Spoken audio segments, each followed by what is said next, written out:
I'd like to say a few things about Byron Lake Park, which played a big part in our life, apparently.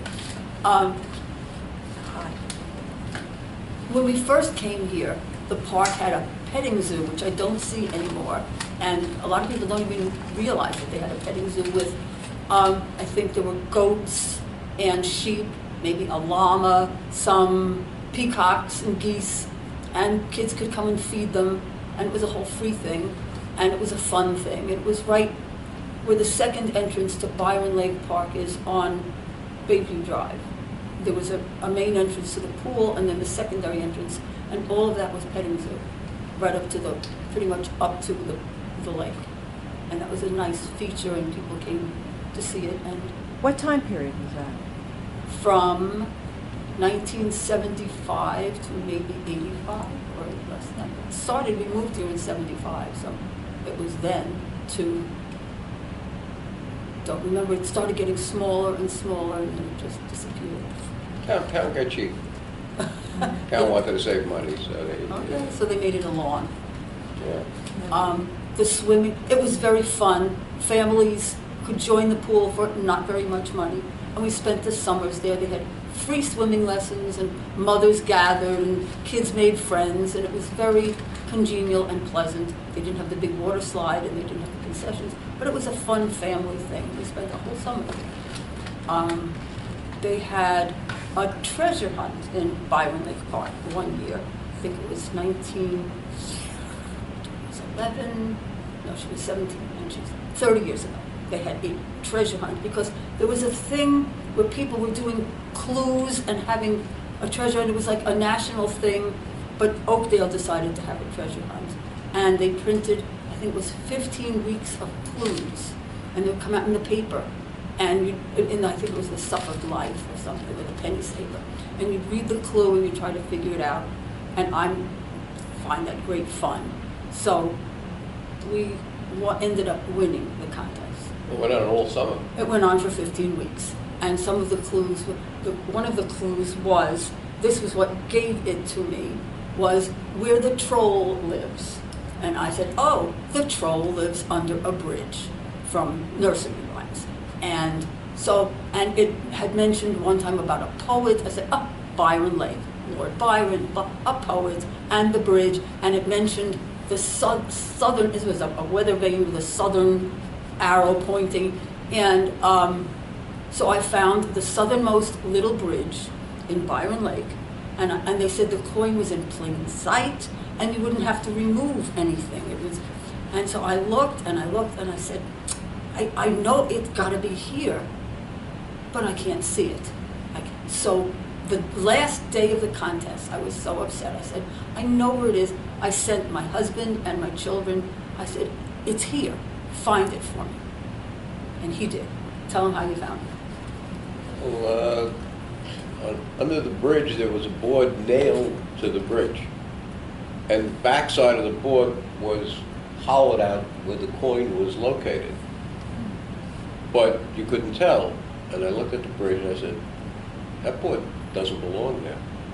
So I pried it off. I pried it off with the tool. And because the clue said you wouldn't have to remove anything. We had to remove the board. They don't want to give away $500 that easy. Yeah. Come on, you know. And so that was the last day, and he came home, and I was making dinner. I said, you didn't find it, did you? And he said, well, as a matter of fact, we did. And I was so excited. And we went down to John's Meeting Place, which is a meat store on Montauk Highway, John Schmidt's meat store. And he was the head of the chamber at that time. And the coin was a 50-cent piece with a sticker on it that said Oakdale Chamber of Commerce. That was the coin. So we presented, I said, John, is this it? And he said, you got it. And so that was very exciting. And that was a fun thing in Byron Lake.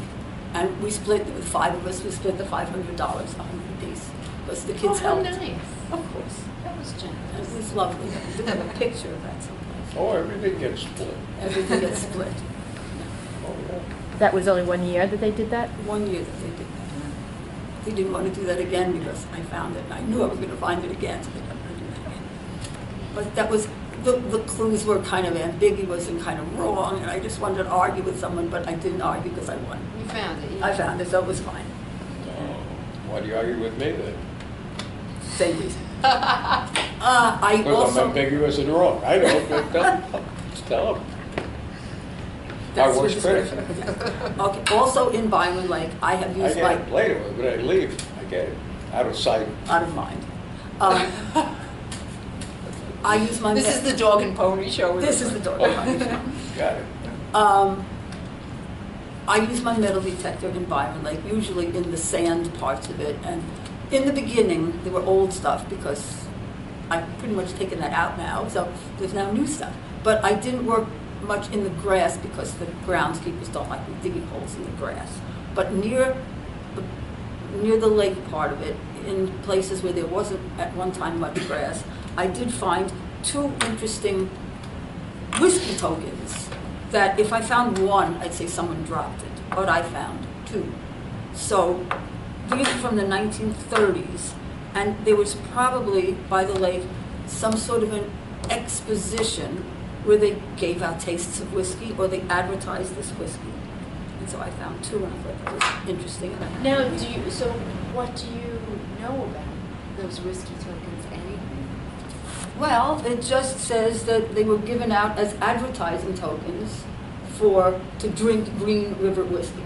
And I would assume that when they give out a lot of them, they have like a stand and they have samples or something like that, because it's an advertising token. It's from the 1930s. And so I assume that there was something going on in Byron Lake with Green River whiskey as a sponsor or as a participant. And I heard that someone else had found one. And was that always a public park? Because I know that it was called Second Pond. Wasn't it called Second Pond? Yeah, it was part of the Robert estate at Okay. one time. But people used to go there and swim. Right, So later maybe on. there were fairs. Right. Maybe, because Yeah. that's what I would guess this would be from. Yeah. Right. That's the only interesting thing I ever found there besides pocket change. It was a hotel at one time. You know, that estate became a hotel at one On time. that property. Oh, then this could have been part of that too? Right, maybe they did something there. Did not know. Or somebody Except rented that was it. in the playground. And that- No, it was not in the playground. It was by the south end of the lake. I know exactly. Right. It's not the playground. No, Playground's at the it wasn't. north end, the old playground. Mm. That's right, that playground's not there anymore. Oh, Yeah. So, okay. let's see, what else do I remember fondly about Byron Lake, that we had festivals there. It was like an annual garage sale we had a couple of times in Byron Lake, where people would bring their wares and we'd have like a community garage sale. They're doing something like that sometimes now by Tower Mewings, but we had it first. And we had a spring fest one year by the Chamber of Commerce, and that was the year my son was graduating from high school, and he ended up being the clown who rode a unicycle and juggled. It was a big treat, and he was paid by Linda Hart of Oakdale Beautification. I think he was paid $50 for the day. So he was very excited. $50 for